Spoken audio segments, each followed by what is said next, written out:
Au deuxième jour de la semaine de la science et des technologies, les portes du village de la science étaient ouvertes ce mardi. Journée essentiellement axée sur l'exposition par plusieurs participants des innovations technologiques et fruits de recherche issus des divers domaines.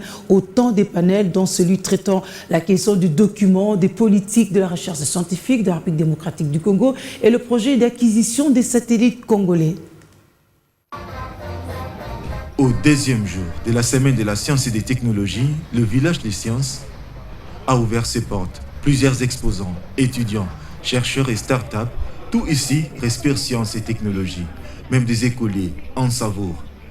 Dans les salles, ce sont des panels, comme celui axé sur la recherche scientifique, dans tous les domaines. Le ministre de la Recherche scientifique et innovation technologique est l'orateur principal du jour.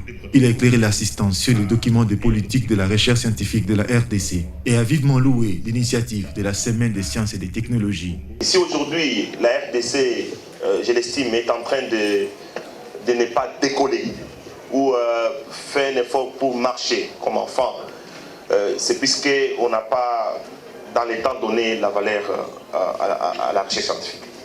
La science, la technologie, au jour d'aujourd'hui, restent les piliers. Si vous regardez tous les pays qui se sont développés au jour d'aujourd'hui, ces pays font confiance aux chercheurs.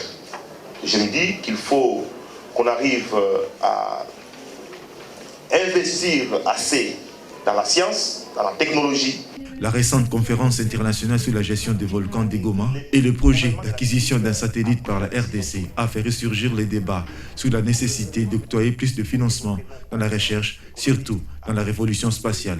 La science reste le socle qui peut pousser les autres secteurs à pouvoir se développer. C'est ainsi que dans ces gouvernements, j'ai pris l'initiative, mes initiatives constitutionnelles et même réglementaires, pour arriver à apporter des idées innovantes en ce qui concerne la science et la technologie. Les enfants doivent apprendre que les pays, pour qu'ils se développent, sur le plan minier, sur le plan industriel, il faudrait qu'on investisse beaucoup dans la science. Ça permettra d'avoir les capacités intellectuelles suffisantes pour développer les pays.